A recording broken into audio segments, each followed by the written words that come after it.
You are a model for wealth. And if you can share that with the generations coming behind you, maybe they'll get to where you are quicker and progress can be sustainable in our community. You're listening to Side Hustle Pro, the podcast that teaches you to build and grow your side hustle from passion project to profitable business. And I'm your host, Nicaila Matthews-Okome. So let's get started.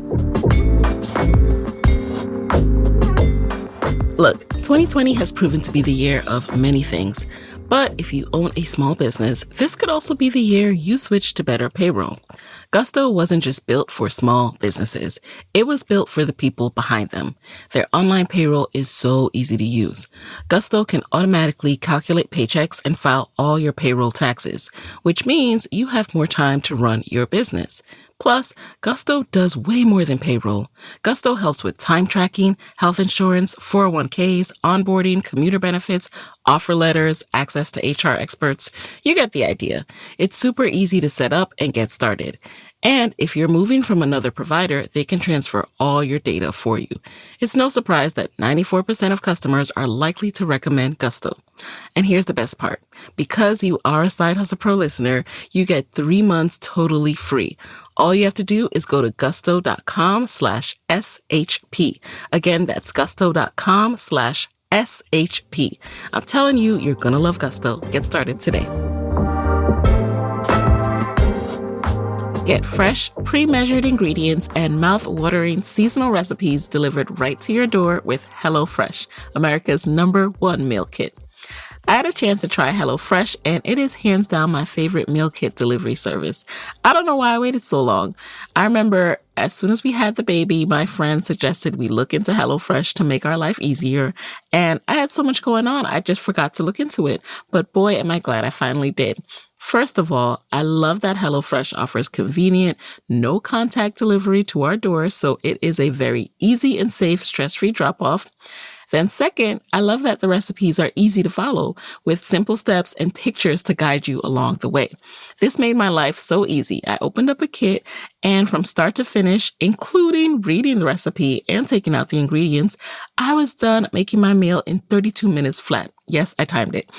It is just so clutch for a new mom like me because I can sneak in cooking a meal while the baby is down for his nap or while he's playing in his playpen. And that meal, you guys, bulgogi pork, it was delicious. Highly recommend. I would order that again and again. So HelloFresh cuts out stressful meal planning and grocery store trips for us. We love it. We can enjoy cooking and get dinner on the table in about 30 minutes. You can try it out as well. Go to HelloFresh.com/SideHustle80 and use code SideHustle80 so you get $80 off, including free shipping. Again, that's HelloFresh.com/SideHustle80 and make sure to use code SideHustle80 to get $80 off, including free shipping. All right. Now let's get into today's episode. Today, we are exploring a topic that is near and dear to my heart. It's something I personally am very focused on learning as much as possible about, and that is legacy wealth building in the African American community. And there is no better person to break down this topic than today's guest, Dr. Pamela Jolly. Dr. Jolly is a graduate of Hampton University, the Wharton School of Business at the University of Pennsylvania, Boston University School of Theology, and the Graduate Theological Foundation. She started her career in banking and eventually saw a need to leverage all of her corporate experiences to assist minority business enterprises to grow. So, in 2004, she launched Torch Enterprises, Inc., a firm committed to developing minority enterprises capable of arriving at legacy wealth both individually and corporately for their communities. For over a decade, she has been committed to developing data-driven strategies that lead to wealth as a legacy in the African American community. She is the author of the book, The Narrow Road, A Guide to Legacy Wealth. And Dr. Jolly uses her extensive background in financial services, strategy, community development, and theology to help entrepreneurs and organizations succeed. So in today's episode, we get into why you need to have a good relationship with time, to have a good relationship with money, why wealth is more than money, and how we can all begin to build and chart our path to wealth. So let's get right into it.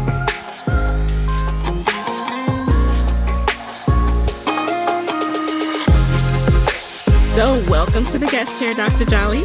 I'm so glad to be here, Nicaila. I'm very glad to have you. As you know, this is a conversation, long overdue conversation, really, that needed to happen on Side Hustle Pro.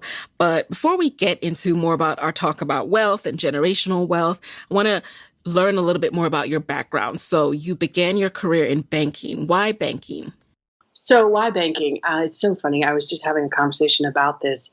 I went to Hampton University and I was a daddy's girl, and my daddy bought me a car, and I had a boyfriend at Morgan State University, which is in Baltimore.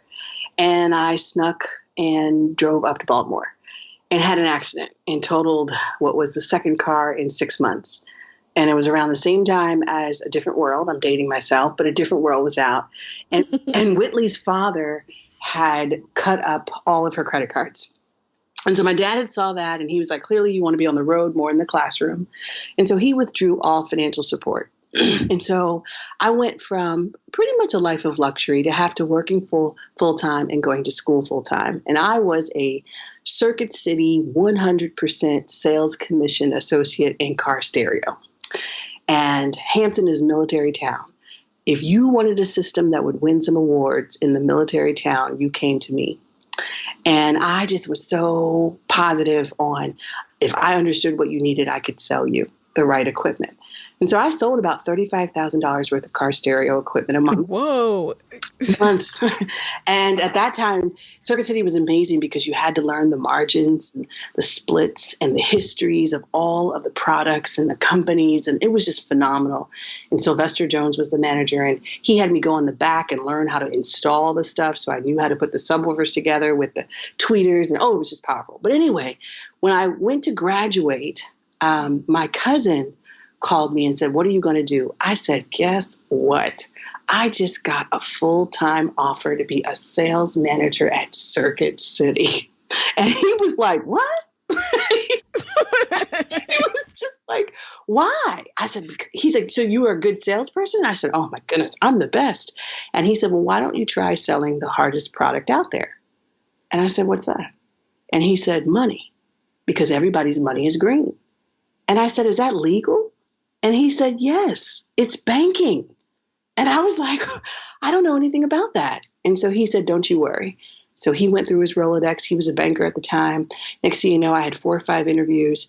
And next thing you know, I was a credit analyst at Nations Bank. So after undergrad, you went straight into Nations Bank. Exactly. And so Hugh McCall, who's a 4th generation banker, and I'll never forget when I first met him. He was just an amazing man. And he said, I want to own the largest bank in America. And he was a 4th generation banker. He acquired over 93 financial institutions and knitted them together to create, which is now Bank of America, then Nations Bank. Changed laws, did a variety of different things. And to be able to learn under him in a rotation program really taught me growth through acquisition. And so it just really, really gave me a clear understanding of the role business and finance and spreads and understanding your numbers and underwriting credit really plays in building wealth. And now I know you've gone on to work other jobs since then, but ultimately ended up going back to grad school. You have your MBA from the Wharton School of Business, an MTS from Boston University School of Theology, and an ED. Now I'm going to mess this up. You have your PhD as well. Yes. What inspired you to explore these various degrees, and how did each tie into your ultimate mission? Yeah, so my godfather, my father's best friend, Charles Burmell, was a Wharton class of 72, and he was the first African-American executive vice president for Bank of America, in their real estate bank first and then their wealth management department. And he was always the brilliant one. And my dad was brilliant in a different way. My dad was a technologist. And that's why I learned how to type my name before I learned how to write it. And then my mom was brilliant in a different way because she was an oncology nurse. But they were all these different types of brilliance. But there was something about Uncle Charles where he could connect the dots and do some things. And so once I understood where he went, and then I had a boyfriend who I loved who was applying to business school. And I was like, what's that? So by the time I figured it all out, the only school I wanted to go to was the Wharton School. And so after 4 years of working at Nations Bank and learning what I could learn under Hugh McCall and some amazing people there, I went to Wharton. And Wharton, before I launched my company, was the hardest and best 2 years of my life. It was like drinking water through a fire hose. And I majored in finance and strategy. And Wharton really helped me unlock my genius code. But then once I left Wharton, I went back into financial services. And when I launched my company, one of the largest clients, the first largest clients I had was FEMA post-Katrina. And that's when I got to work with the finance and the strategy side of my career in a community that I loved, because it was a community that looked like me. But I saw that there was a lot of closing your eyes and believing that things were going to be okay. And so when I went to the pastors and said, how do we elevate the standard of business here to wealth? That what they often said to me was, you clearly love business and you know God, but you don't know God the way we know God. And it was this currency of faith that was operating as one of the primary variables in the wealth equation, that I needed to better have a better way to be able to engage people of faith around wealth. And so I learned best in a classroom. And so I commuted between New Orleans and Boston, and I went to seminary, and I got a master's of systematic theology. What's beautiful about Boston is you can go to all the different seminaries there. So I got to study at Harvard and Boston College and what's the other one? Two other seminaries. That MIT or no? Oh, no. So so they call it the Boston Theological Institute. Oh, okay. And literally you're able to Gordon Cromwell and then Andover Newton. And Andover Newton, I actually lived on their campus, and they have the oldest theological library in the country. And I love libraries. So I got to really just do some deep dive studies in the last 180 years of the Black church. Boston University is where the Reverend Dr. Martin Luther King went. And aside from Stanford, that's the largest archival data of Reverend Dr. Martin Luther King. And he went to Boston for Boston personalism. So I was able to study really how he viewed theology and how that translated into the civil rights movement. And so it just opened my eyes. And then Dr. Peter Paris, who was on loan from Princeton at Harvard, who taught me liberation theology and Black theology, said, you got to get a terminal degree. And I was like, what is that? Because by this time I had 3 degrees. And he's like, you have to get a doctorate because you have to teach this conversion, this integration of faith and finance and business in the Black community that you love so much. And if you got the terminal degree, you would go, a terminal degree, a doctorate is when you go to the end of knowledge and you become an expert. And so that's why I got the doctorate. And I got the doctorate in a very unique way. I went to the Graduate Theological Seminary and Institute, and it was a consortium program. So I was able to study at Oxford University School of Theology at Christ Church. I was able to study at Yale and Princeton and Loyola and the various different schools because I needed to knit together a dissertation committee that could understand the different aspects of what I was putting together. And so, and then add that with the research. So I learned best in a classroom. And so the structure and the assignments and experts looking over your shoulder to ensure that you are doing things with a specific outcome and a purpose are requirements for me. And so that's why I have so many degrees. And, something you said really stuck out to me, and I want to go back for a second. You talked about you noticed this trend or this theme of us closing our eyes and kind of hoping things would all work out. And I know when you're talking about closing your eyes, you're specifically referring to how we're taught to pray and, pray, hope. And of course, I know we're both firm believers in the power of prayer. But that said, there's this tendency in our African American community to close our eyes, pray, and hope for the best. Do you think in any way that is somehow related to generational wealth and what we've seen thus far in our overall worth, the average worth of an African-American woman, for example? So if I could just make sure that I understand your question, because my dissertation was really focused on unblinding one's faith. Right. I mean that we just close our eyes and believe. And this is what I found. I interviewed over 7,000 African Americans. And what I found is that when just about anyone was faced with a life uncertainty or a financial uncertainty, they closed their eyes and they believed in something, right? Right. Now, as believers, you and I, we believe in the God above.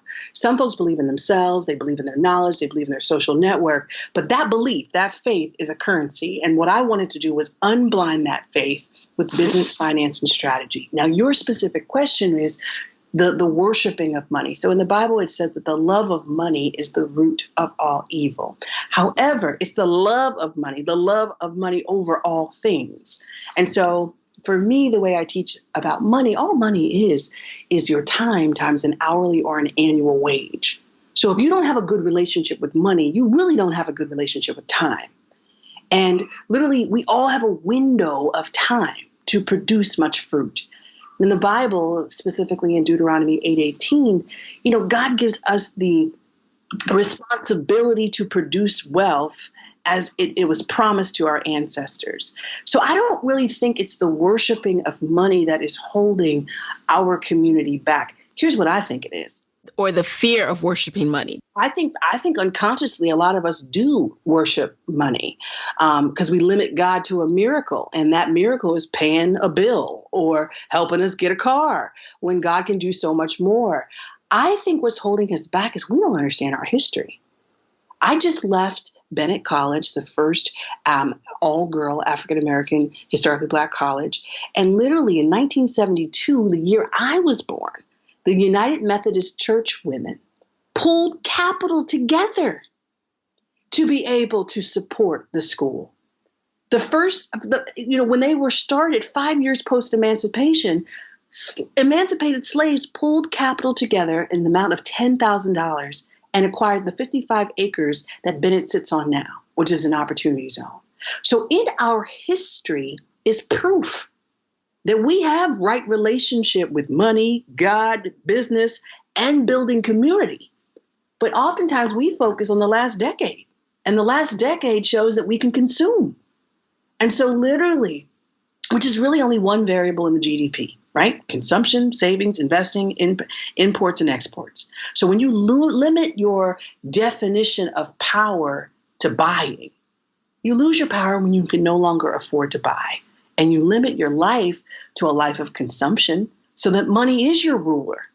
But when you know that life is so much more than that, Lord have mercy, we can talk about the power of what business is, which is just a series of relationships that get increasingly intimate and build more and more value, which produces more and more wealth.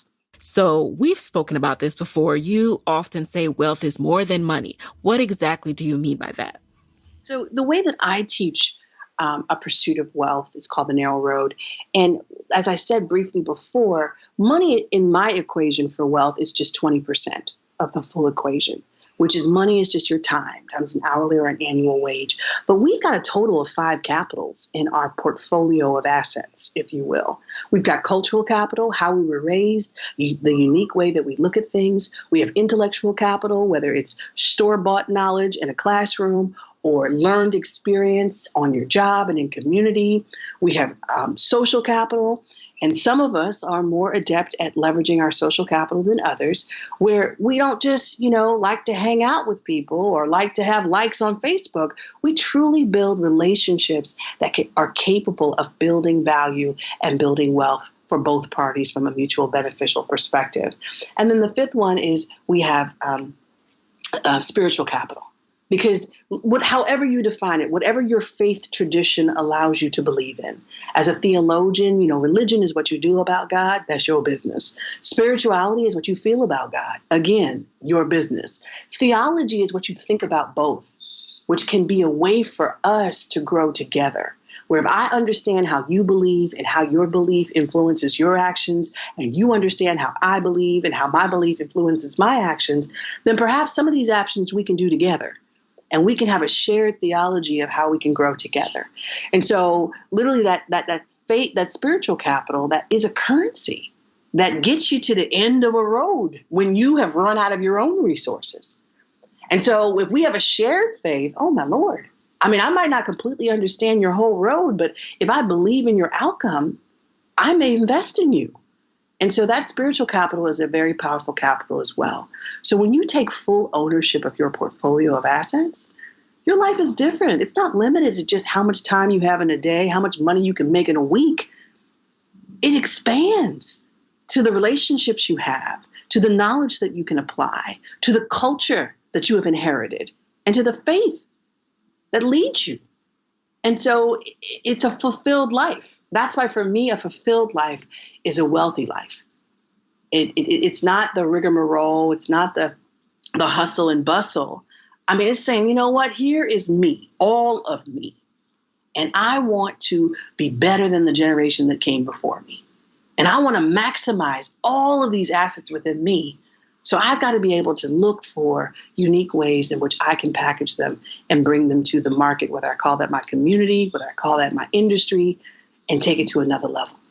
That's definitely one of the things that you have impressed upon me is this idea that we need to take full possession of the business of us.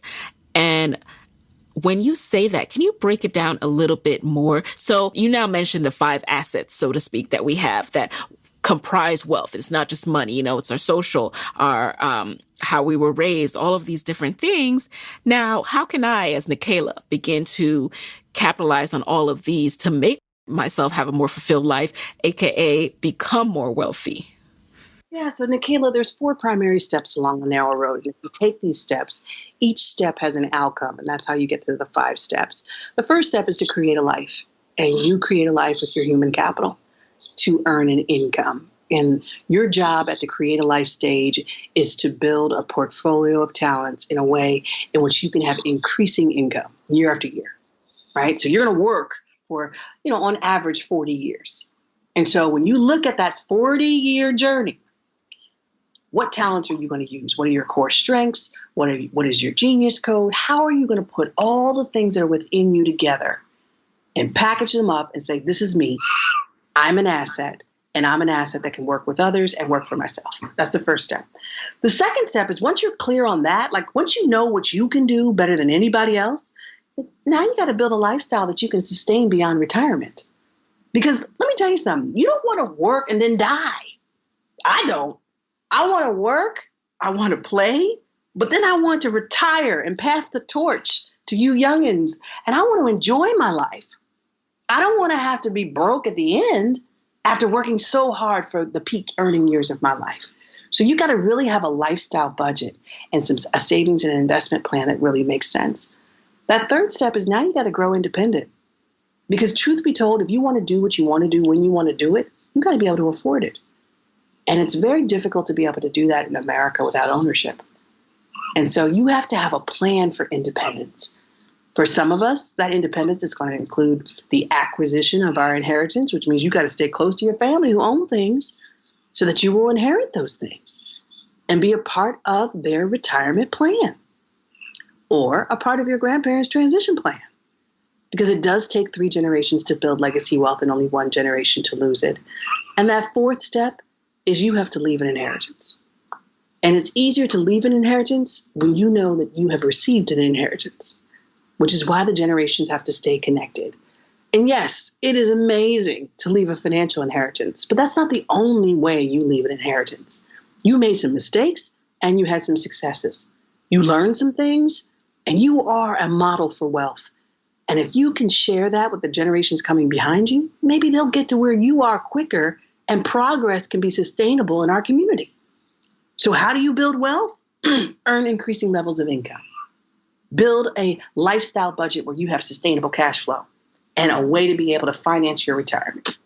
Own something and leave an inheritance.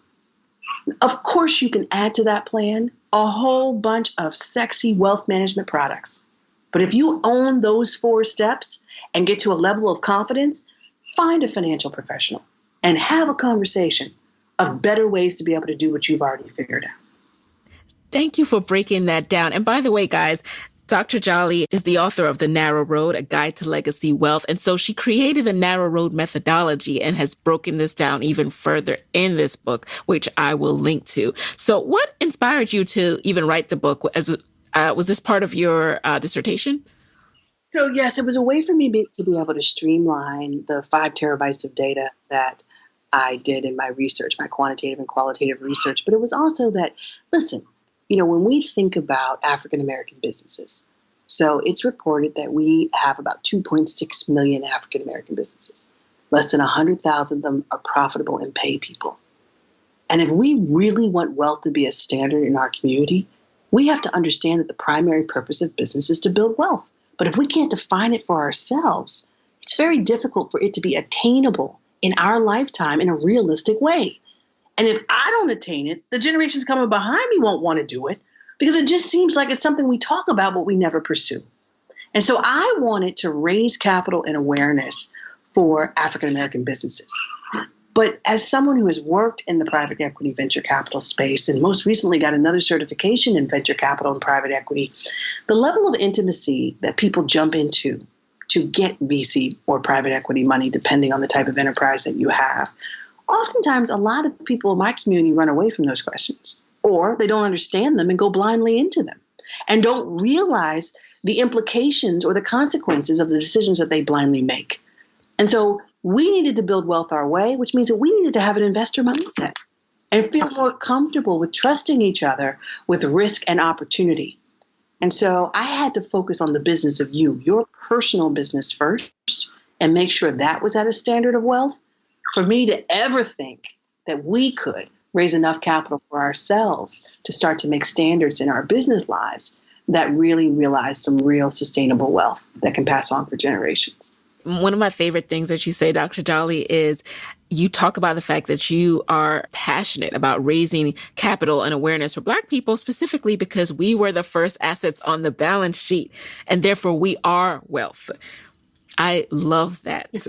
Can you speak a bit more about the role of legacy in our pursuit of wealth? I know you touched on it a bit in us knowing our history, but truly, sometimes it can be daunting to see the stats and to feel like we are at such a deficit. We are so far behind. What is the role of legacy? So it's interesting. I mean, in the Bible, it says, look not to the left or the right, and acknowledge God in all thy ways, and he will direct your steps. And what I want to share with the African-American community is that you can compare yourself to the broader society if you want to, or you could understand that the way forward is back through. And so we sit at a very big inflection point in our history. In 2019, the first slaves came to America in 1619. So we've been on this 400-year journey. When we first came over here as assets on the balance sheet, African Americans are the only people in America who were first capital before they made capital, who were first traded before they ever could trade. And so when we look at business, it can't help but be personal because we were it. Aside from the stolen land, we were the largest asset. And so that part of our inherited legacy is real. And when you look at the issues that we find in our communities, one of the things that really gives me hope is that it's patterned. So if we can get it right in Detroit, we can get it right in Cleveland. If we can get it right in Cleveland, we can get it right in Oakland. If we can get it right in Oakland, we can get it right in New York. And so literally, it's not anything new. 80% of our problems are the same. What's different is the way that which we look at it. And if you're not connected to the generations who have come before you from a business perspective, you might think that what you're going through is something new. And it's not. It's something continued. And so what I've been challenging communities across the country to do is to work with me to, let's do a 400-year reset. For 400 years, we've gone through some patterned circles in a financial wilderness. Let's exit. Let's get to the promised land. Let's take possession of it. Let's own it. And let's start to materialize communities that matter to us. Because it's of mutual benefit. When you have a wealthy community, guess what? It pays taxes. And it makes everyone prosperous. And so literally a wealthier Black community would be a wealthier America. And so for me, let's do it. And so that's what I've been challenging people to do. And so understanding your legacy is a narrative that did not start with you and will not end with you unless you disconnect your story from the narrative. Your story has a beginning, a middle, and an end. And if I sit there long enough, you'll tell me it over and over and over again. Conversely, if you can connect it to a legacy, I mean, for me, I don't want you to talk to me. I don't want you to understand me and have the story begin with me. I want it to begin with my great-grandmother, a sharecropper, and her daughter, my grandmother, who was the live-in maid for Mayor Dilworth in Philadelphia, who invested in her brothers and sisters to migrate from the Jim Crow South up to Philadelphia.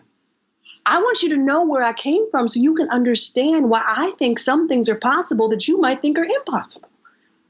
And you, understanding where you came from, might start to look at the things that are in your way as indicators that you have arrived at the point of your promised land.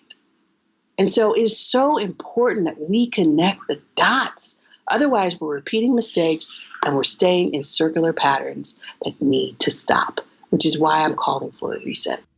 And speaking of those circular mistakes, I love the fact that along the narrow road, one of the steps is to leave behind what we have learned. And a lot of times when we think of an inheritance, leaving an inheritance, we do think of money. We think of cash. We think, oh, our kids need to have a trust fund and things of that nature. But we take for granted the knowledge that we now have. The next generation needs to see. And I want to know, what's the best way that you think we can do these things? Like, are there methods that are best that you recommend to share this knowledge from generation to generation? Because we know methods of technology change. We know things change. And not every family has a historian. So how do we begin to make sure we keep this knowledge throughout the generations? So in 2018, it was a year of demonstration and preparation for me. Torch is now 15 years old. And so in 2018, it was a year of demonstration and preparation. What I mean by that is I launched the Legacy Wealth Initiative. And with that, I had two pilot projects. One was the Omaha Legacy Wealth Initiative and the Black Male Equity Initiative. The Black Male Equity Initiative was in Detroit in partnership with the Campaign for Black Male Achievement. And the Omaha Legacy Wealth Initiative was in Omaha in partnership with Willie Barney and the Empowerment Network. And those two groups of those two cohorts journeyed the narrow road. Now, both of them published anthologies in partnership with my company, Torch Enterprises. Why do I say all that? The Sankofa View, which is the published book of the Omaha Legacy Wealth Initiative, has a series of questions that you can start to begin to ask your family members, your elders, to start to build a legacy narrative so that you can start to get really clear about where it is. And here's the beautiful thing about our community. Generations have patterns. So even if your grandmama isn't alive, because my grandmothers, who were the first two investors in my business, are no longer alive. Now, I'm grateful that I sat at their feet while I was with them, while they were alive. But even if your grandmothers aren't alive, their generation has a lot of common similarities. So asking these questions of those generations, elders in your community, will yield similar, if not identical results. And so starting to understand that frame of reference, because what I found about millennials, in interviewing so many people, I really got a shrewd ear to be able to discern not just what you say, but really what you mean. And one of the things that came out is millennials don't want to know what you did. They want to know how they can apply what you did to what they want to do. But here's the thing. If you take it out of context, you might use a good strategy for the wrong outcome. And so it's really important that you align the strategy and the outcome with the context in which it works. And so oftentimes we quickly run and say, oh, well, they did it this way, I'm going to do it this way. With no context, good strategy, misappropriated outcome.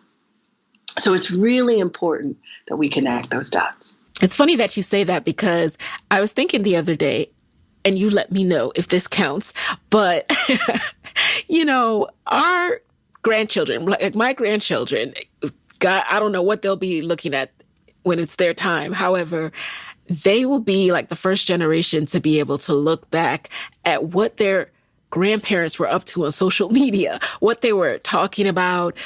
For example, on my podcast, they will be able to listen and hear how I started my business, what I was learning, the mistakes that I made. And it's almost motivated me to share more, because how cool is that? I wish I had that for my parents. Sometimes it's hard to imagine my parents as just being youthful or ever making mistakes, because I only know them in the context from when I was born onwards. So that's why all these million pictures taken every second on iPhones that are never printed out are a problem. Right. Because I know I got a picture of my parents in their bikinis. I I know what their young love was like. But I think one of the things that you said, I'll go all the way to the root of when you started, you do know what your grandchildren will look at because you will be on the road to legacy wealth. They will be looking at what you show them. And what you're saying is the technology of social media and you archiving what you're doing right now and putting it in a trust or a CRIP or whatever is going to be useful when they are of hearing age will be the first thing that they will be introduced to. Because, our families are our first introduction to business. I mean, we learn from our families how to budget, how to save, how to suffer through disappointment, how to cherish our victories and achieve results and outcomes, how to love, how to curse, how to yell, how to be mad, how to have a timeout. We learn everything from our family. So you know what your grandchildren are going to experience because you're creating the model right now. And so it is important, because I have sat at the feet of elders. I mean, look, imagine talking to a whole bunch of grandmas about sex. I did it. And so as a result, because literally, if you want to look at a relationship as a business, if you aren't having good sex, you're not having good babies. And if you're not having babies, you're not building a legacy. It's not continuing. This is true. So there's so many different things. Wealth is so much more than money. I mean, do you know how to be intimate? Do you know how to have those types of covenant relationships that are built on trust? I tell you, if people started talking to their grandparents and their great-grandparents about sex, a lot of people wouldn't be cheating. Because when you can get to that level of intimacy with one person who knows you and you know them, that's why it's a blood covenant. You don't want too many people knowing you that way. In fact, you really only want that one person. And then from the fruit of that type of intimacy comes a beautiful child. And that child is born in love and can't help but love themselves and love others. And our community starts to change.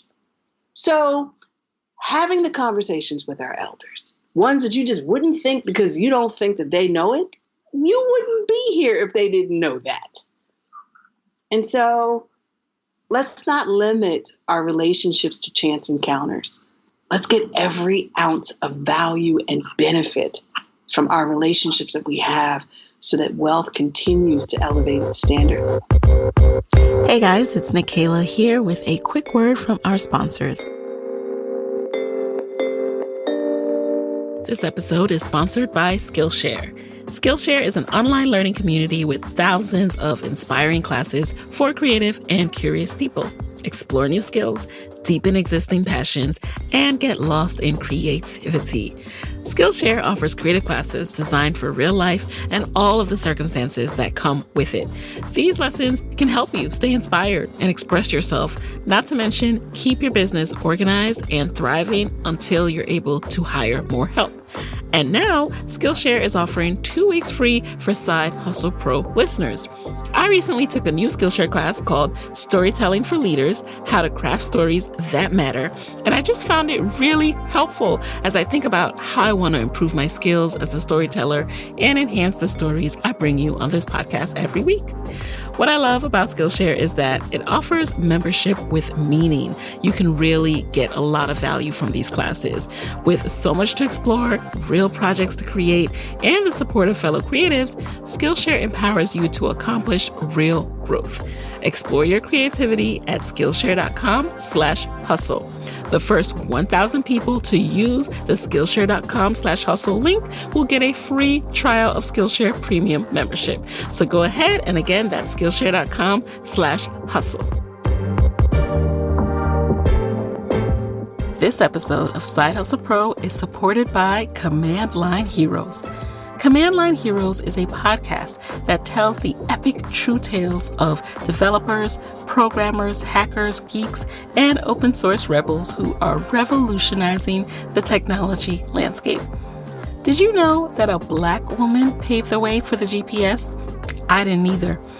Now, I chronicle a lot of Black women entrepreneurs on Side Hustle Pro, some of whom are technologists, and I never tire of learning new names. That's why I love the Command Line Heroes podcast. It has introduced me to a whole new range of stories that I never knew about.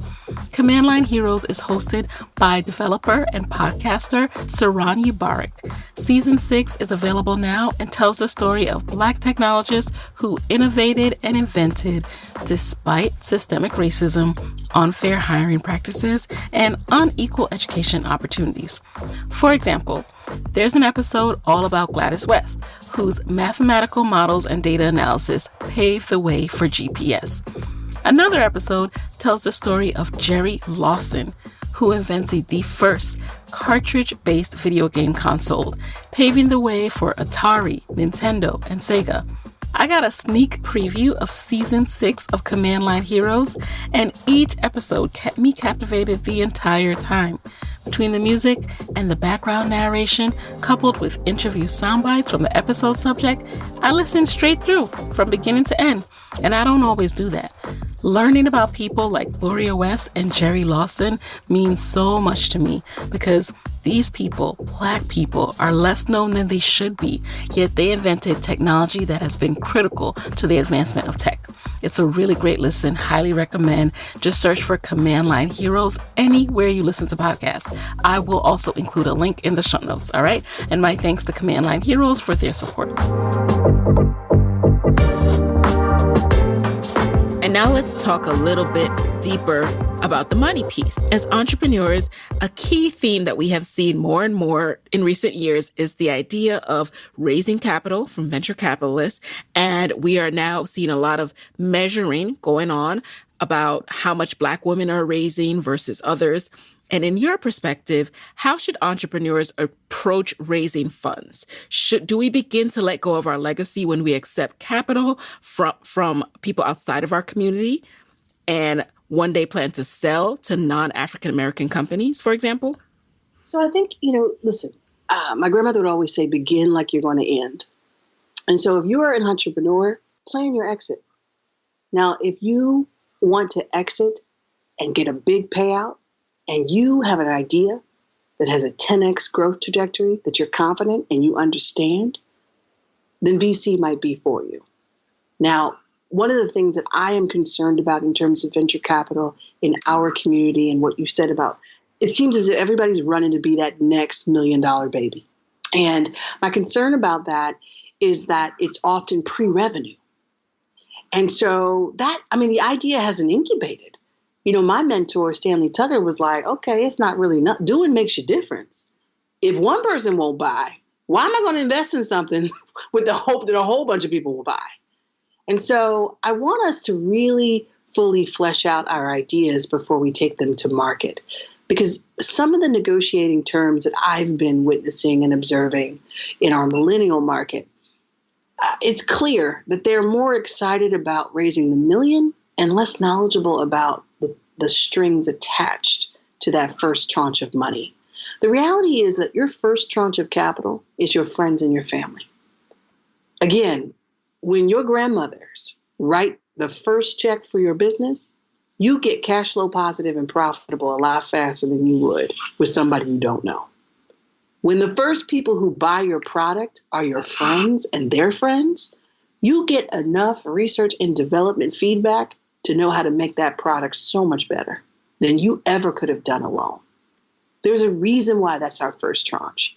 And I want more people to be able to engage in that tranche so that when we get to the equity table, when we're raising capital and investment, we are clear about what our value is. And we're clear about what are the non-negotiables and what are the negotiables. I'm blessed to work with and advise certain people who are in different accelerators. And I remember there was an accelerator experience that I was in, and there was a guy there, and he was teaching the businesses that were in the accelerator what to negotiate for the VC. And it was like combat, like war. And I was grateful because this guy was genius. I mean, he was a great negotiator. He was very shrewd. He was very savvy. But he was like, look, and they're going to try to do this. And you got to do this. And I was like, whoa. For me, I want the investor in my company to align with my vision. I want us to both feel comfortable about this. I don't want to have to combat war with them and then not sleep at night because their money is in my bank account. I don't want that. And so I think for us, we need to think about the fact that we have a legacy of coming up with innovative ideas, from the stoplight to the blood transfusion to the air condition to the iron. So we are not short of innovative ideas. Where we fall short is the business around the idea and the way to structure it, the way to fund it, and to make it sustainable. If you want to exit and sell it to someone, praise be to God, go do it. But if you want to pass it on for generations to generations so that we have institutions, so that your friends own shares of your company like Warren Buffett, so you can be in Omaha and be a billionaire and all your friends are millionaires, come on. There's models out there for us to be able to do it. And so we've got to be creative in the ways in which we are able to get to a level of awareness and confidence about when we do have to go outside and when we haven't gone inside enough to be able to get to a level where we can really see how far we want to take it. The last thing is that because I'm president of the African American Alumni Network at the Wharton School, and it's so funny. I was talking to one of my mentees, and she's like, I tell everybody, if you want to know the truth, talk to Dr. Jolly. But if you go talk to somebody else, it'll make you feel good. But I just am always like, how you going to make some money? The primary purpose of business is wealth. Sounds like a great idea, but it also sounds like a lot of startup capital is needed. What's your credit score? What's your savings bank account look like? What does this look like? How far down the road are you going to take this? Is this your life mission? Is this what you're willing to put your blood, sweat, and tears in? Because the call to entrepreneurship for me is like a call from God. It's taking an inordinate amount of risk for the expectation of a definitive return. And if you're not clear about what that return on your investment of your time in your peak earning years is, I say sit down a little bit, write that vision and make it plainer before running out there and telling everybody some half-baked ideas and getting some money that ain't yours so that you can give away something you don't even know you got. Preach about it. And is it less about who we sell to and how the deal is structured to impact our communities? As I've heard you talk about the Sundial Unilever deal, for example, and how that, you're selling to someone outside of the African American community, but you then are able to use the capital to then bring other businesses back into the community. So the phrase, it's not personal, it's just business. Right. The way you get to that level is when you can afford to be there. It stays personal when you can't afford to own the business. In the end, if you create a good product, a great product, I want anybody and everybody to buy it. Not just Black folk, I want everybody. And so, but when you are upset that other people are buying it, it's on, for me, can you really afford to own the company? So when I hear people like, oh, well, they sold outside of our community, praise be. Because best believe, even though we spend $1.3 trillion, statistics show we don't spend it at home. We go outside. So please don't fault Black entrepreneurs when they do the same, because they could go broke chasing our dollar, or they could build wealth building relationship with a customer that sees them for the value deliverer that they are. And so stop being so personal about the business. And the way in which we can stop being so personal about the business is understand business. That was a mic drop, you guys, in case you didn't hear that. No, I really appreciate you breaking that down, because I see that question over and over again. And I've even had a guest on my show and someone said, I'm just responded to an email where I shared the episode and said, I'm not interested in this episode because they sold out. Like, excuse me?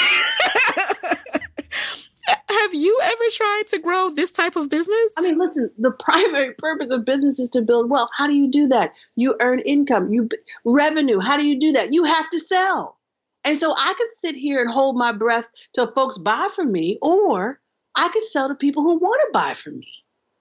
And so for me, I think that, again, this low level of business acumen, not just in the Black community, I would say in America, period, causes a lot of confusion and miseducation about where the values need to lie and what part of the value chain do we need to hold on to ourselves. For me, it's not top line, it's bottom line. I love the profit that I bring home, and I love who I get to work with. And so my ability to be able to work with people who are married to the outcome that I believe in means that they don't all look like me, but they truly understand that the work that I do benefits people who look like me. And they see their benefit in it as well. Another piece of this is what you mentioned about instead of focusing on trying to build these businesses and not looking internally at what our foundation is, let's also work on our foundation. So you talked about the savings, the credit score. Now, as side hustlers, and I include myself in this group, we are people who we are extremely ambitious. Some of us have, multiple degrees. We're going after it, doing everything we were told to do. We're also now climbing out of student loan debt, right? So we are trying to get to a point of having a high net worth and having a high savings level and having a high credit score, right? And having all of these things. Do you think it's worth waiting for these things before we start endeavors on our own? Or is this something that can be accomplished in tandem? I think that decision is a case-by-case basis. But here's what I need everyone to know. Things take time. And if you live your life with a lack of priorities, anything will do. You have to set some priorities. And literally, when you align that with your budget, you can save and invest at the same time.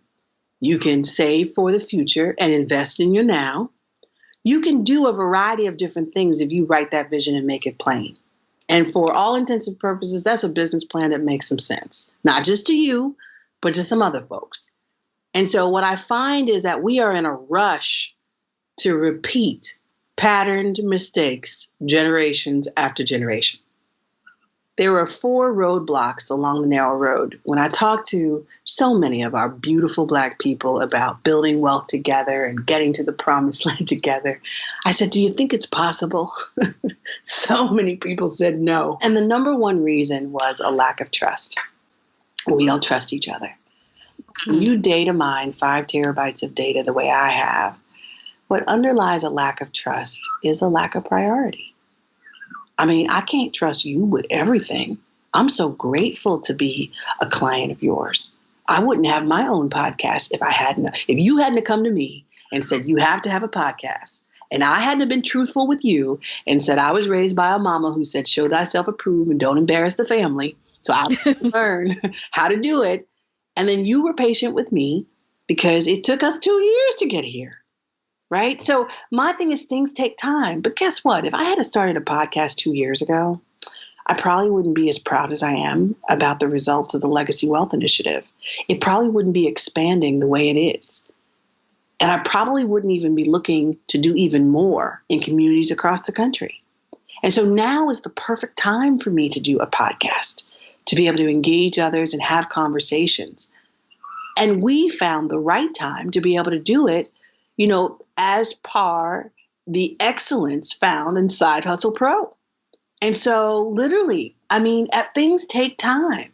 So in my book, which I do encourage people to read, what you're describing is called the storm. And the storm is when you are doing everything by yourself and you are moving fast, but you are really going nowhere because it's not sustainable. And so I understand what you're talking about in terms of Side Hustle Pro, but there's one word in your business title that I rebuke, and it's called hustle. Because, and I don't rebuke you because I love you and I'm a client.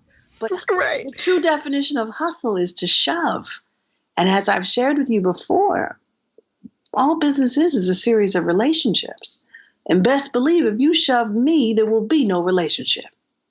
And so I tell people, while I rebuke the hustle, I recognize that the hustle is a short-term strategy for an immediate outcome. It can't be a long-term strategy for a series of short bursts of progress that aren't sustainable.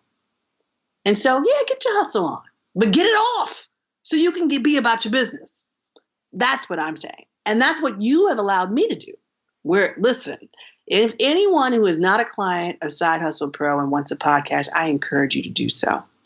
Now, it is similar to my Wharton experience, drinking water through a fire hose. But what I about your method is that you walk us through, you think it through. And whenever I got stuck, and you know me, when I get stuck, I get a little, and you're like, all right, wait, hold on. Now, where are you? Okay, let's break this down to steps. And that's what I needed. I needed clarity, and you gave it to me. And so the ability to have that, that's all you need. And so that is also a key thing for side hustlers, right? You got to be able to afford to get beyond the hustle, which means that you got to make investments in a system and a structure and a plan that'll be sustainable past your hustle period. That's getting out the storm. And so I really want people to understand that things take time. Yes. You rush to do everything at once, you will get tired, extremely tired. And tired people can't be their best. That is such a good reminder for me. And you're right. You're right about that is the connotation of the word hustle. And sometimes we get so caught up in this hustle and grind mentality that we forget the whole point of the side hustle for me is that you make sure that you maximize the time you have when you're not working to work on your dreams. And you're able to do it on the side because you value the income that you're getting and the capital that you're getting that you can then invest in your side business while you're growing it and scaling it on the side. That said, you're laying that foundation. You're not rushing it. You're not quitting before it's time. You're not seeking early validation just to get validation and there's no foundation there, because that's another trap we fall into. And you and I have spoken about this, about there's this tendency in society to reward people for what they say they're going to do rather than what they did. I know. And it traps us. Completely. I mean, that's this whole social media game. I mean, I had people come to me and they're like, oh, I'm going to do this, I'm going to do that. In the narrow road, speech is last. I don't tell nobody what I'm about to do. I will tell you what I've already done, and I will invite you to work with me to build it to scale. But I'm not going to tell you what I'm about to do.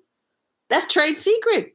And so as a result, proof is in the pudding. My mother raised me, show thyself approved. Well, Pamela, where is it? Well, you read that book? Where's the report? What does that word mean? My mother constantly was like, show me, show me, show me, show me. Don't tell me, show me. And so being raised by a mother like that, I have to show myself approved. And so when I think about us, we are quick to talk. Lord have mercy. And I just feel like just do a little bit of that, baby. And let me know where you get stuck, because you're gonna. But continue to move forward. And that's one of the quickest questions that anyone who understands business can quickly ask an entrepreneur and quickly know what stage of business they're in. So what are you doing these days? Oh, well, I'm doing this, and then I'm doing this, and then I'm doing this, and then I'm doing this, and then I'm doing, oh, okay, great. You making any money? You sleeping? You eating regularly? You taking care of yourself? And so literally, what's the one thing that can fund all them other things? There's a lot of things that I can do. My mother prays with me before every single keynote. And she's always, it's a funny joke that we have right now. Because she'll be like, okay, Snow, what are you about to talk about? I was like, Mom, repeat after me. Legacy wealth. That's the only thing I talk about. She's like, okay, great. So now what are you about to talk about? I'm just like, repeat after me. Legacy wealth. And people will come up to me and say, oh, Dr. Jolly, you could do this and you could do that. And you could do this. I'm like, yeah, I could. But you know what I do best? What I'm doing right now. And so why don't you go do that? And then maybe you'll build legacy wealth and you might want to hire me. So it's just like you just stay focused. And that's what the narrow road is about. The narrow road is narrowed by your choices. We have so many different options. And your generation, my Lord, you have so many different options. But a lot of those options are distractions. And I want people to understand, I'm in a fellowship called the Vanguard Fellowship. And it's run by Be Me, which is run by this amazing Black man named Trabian Shorters. And he has just a way of defining things. And he defined a distraction, as something that if you address it, you will not reach your goal. if you address it. And when you think about that, how many options do we have in our lives that even if we spend 15, 20 minutes, that's 15 and 20 minutes that take away from us fully concentrating on our next goal, our next outcome, what really matters. And so priorities, you really have to make some choices. So many people, so I work with a lot of Black men, and I love Black men, but I tell them, listen, married Black men live longer than single Black men. And so I know you got a lot of options. Oh, she likes you and she likes you. You better tell them. But which one do you love and want to build a legacy with? Which one do you want to come home to?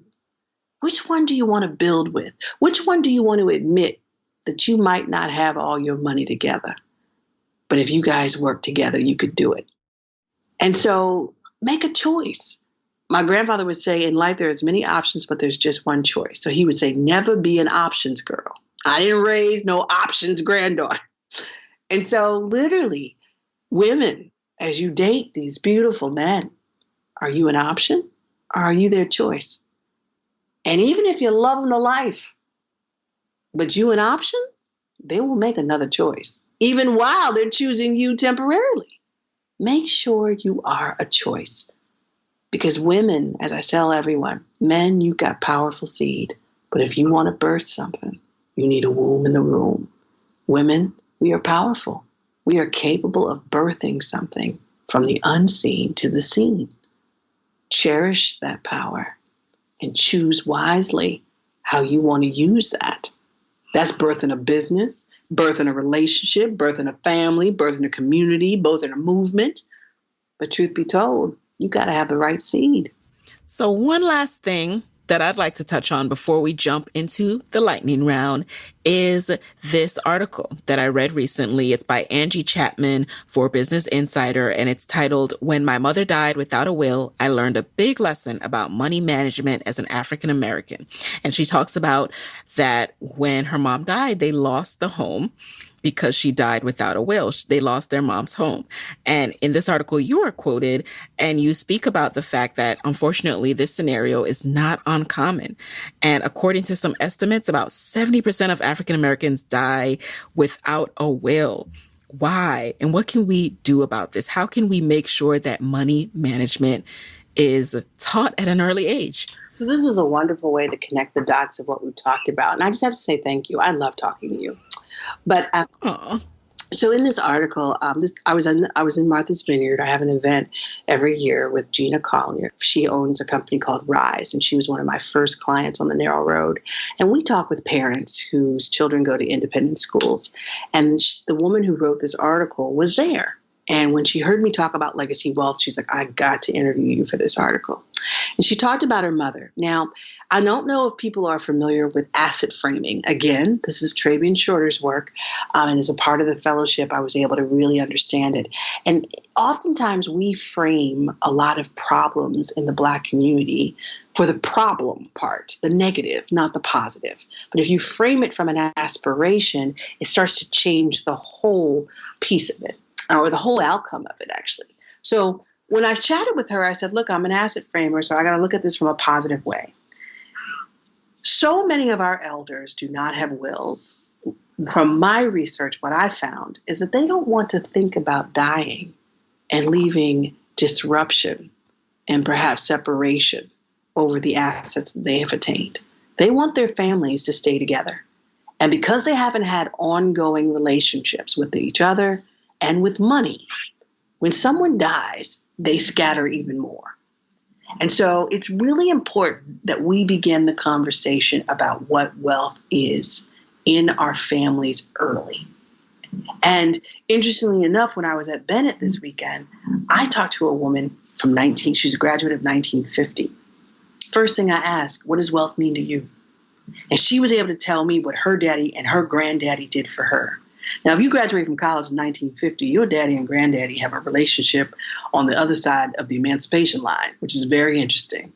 And so to be able to look at and hear what wealth means for them and how they had to prepare and protect what was theirs because it had to live on beyond them.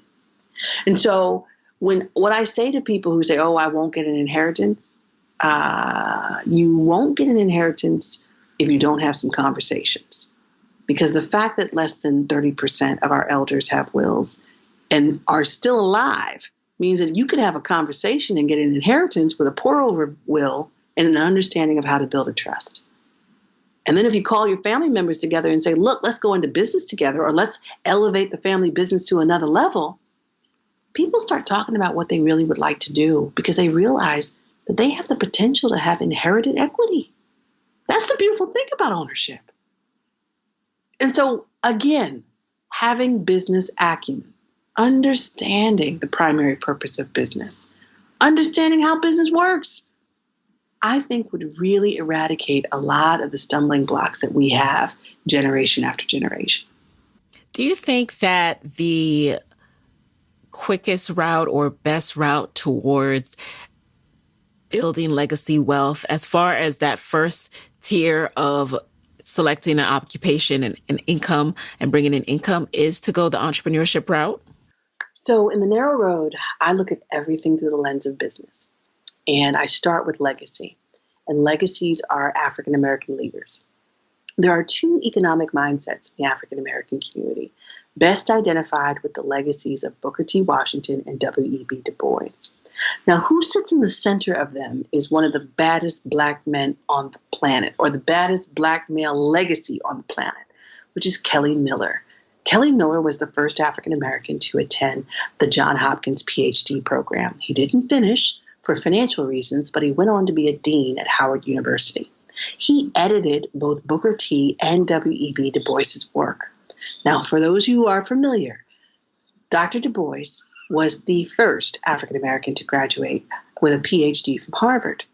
Booker T. Washington went to Hampton University, my alma mater, and was then hired to run Tuskegee. Now, he did something called the Atlanta Compromise, where he encouraged people not to fight for the vote, but to work in earnest seat at the equity table. And people pit those two together. Du Bois was talking about the talented 10th, and what I affectionately say Booker T. Washington was talking about was the necessary 90. Kelly Miller was in the middle, saying it wasn't an either or, it was a both and. If the earners, the people who choose to work for other people, would use a portion of their earnings and invest in the owners, the ones who want to build up enterprises in the community, the return on investment would build wealth for both sides. And the increased investment would allow them to expand and progress to an institutional level. The reality in the Black community is that post-Brown versus Board of Education, we got some financial products. It came with redlining, it came with some pretty subprime mortgages, which are repetitive patterns, but we really left our own communities, which were closed-loop economic circles, to go elsewhere with debt that was never fully repaid. We need institutional growth. Where are our Black organizations or our institutions and businesses who are more than 4 generations old? What do they look like? What is their revenue size? What is their asset size? If we don't understand that there is a need for that, one of the things that I find with a lot of my mentees, some of them don't want to work for majority institutions, but they worked hard, they got great education, and they want high incomes, and they deserve that. But we need to catch up on our enterprise side, because Lord knows we need their intellectual capital, but we shouldn't make them give it to us at a discount. So we must elevate our standard of business to wealth. And so it's all there. We have it all. We just need to connect the dots. And you start by taking care of the business of you. There's an African proverb that is very big in the narrow road that I use. And it says, if you want to go fast, go alone. If you want to go far, we must go together. For me, going far is taking care of the business of you and elevating its standard to the point of investment and then investing in the business of us, so that our standard of business is relative to not just what we consume, but also what we are willing to invest in, so that it can grow bigger and bigger across generations. Amen. Okay, now we're going to jump into the lightning round. You just answer the very first thing that comes to mind. Are you ready? I'm ready. Number 1, what is a practice that has helped you in growing your own legacy business with Torch Enterprises? To not fight, focus on a win. To really look at things that have come before me and figure out how to elevate the standard, take it to another level. Number 2, what's the best book in addition to The Narrow Road that you can recommend for Side Hustle Pro listeners who are at the start of the legacy wealth building journey? I think that everyone should understand finance and business. One of my favorite books is called Dangerous Dreamers, and it's by Robert Sobel.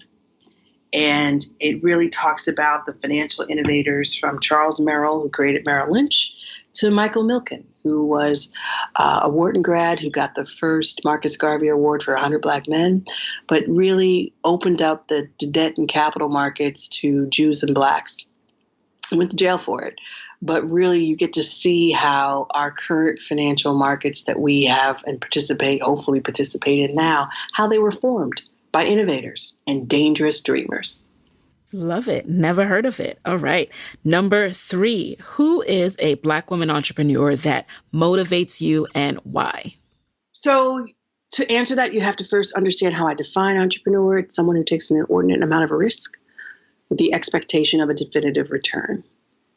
Antoinette Malveaux is a mentor of mine. She's a working class of 85.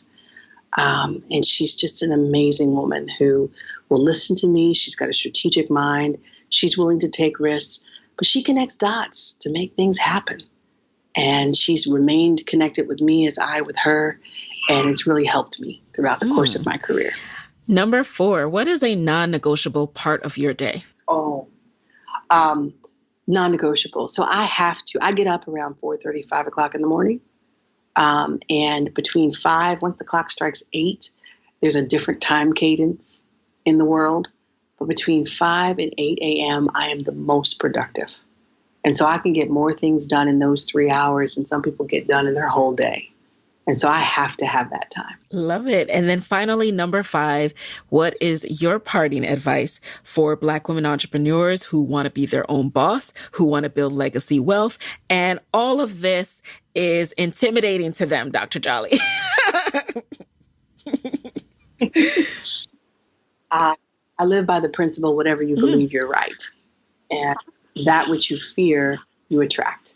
So if you are fearful about losing your paycheck, you will. And that means you might need to build up a reserve, which means that your business plan has got to include a reserve that builds some confidence into your pursuit. I tell everyone, you become a different entrepreneur when you have $10,000 in a bank account that you don't have to touch. And so I have a mentee who just came back to me. She left her job a year ago. And she didn't like it when I said it, but I was like, you got to save up a year because she has a beautiful family. She's got children and a beautiful husband. And I said, look, a hungry, broke entrepreneur can't negotiate. They have to do what they have to do. And so if you negotiated to get your job, you definitely need to negotiate with them 4 jobs you're about to take when you start your own business. And so make sure you build your business on solid, fertile ground. Love it. So I know people are going to want to reach out to you. What's the best way for them to get in touch after the show? Sure. So on Twitter is at Pamela Jolly. Instagram is also at Pamela Jolly. On my website, which is pamelajolly.com, there's a click link where you can schedule a quick check-in with me. Of course, Torch Enterprises gives you a highlight and a lot of updates about some exciting things that are coming down the road. And in a very short period of time, the Jolly Journey podcast will come out. Woohoo! I'm going to have a Facebook group where people can interact with me directly after you tell me, since you're the expert, after a series. Right? You tell me. I'm following Peter. Right. Yes, we're going to get you all the way launched. And you guys, I will be sure to share when Dr. Jolly launches the Jolly Journey podcast, which I'm really excited about.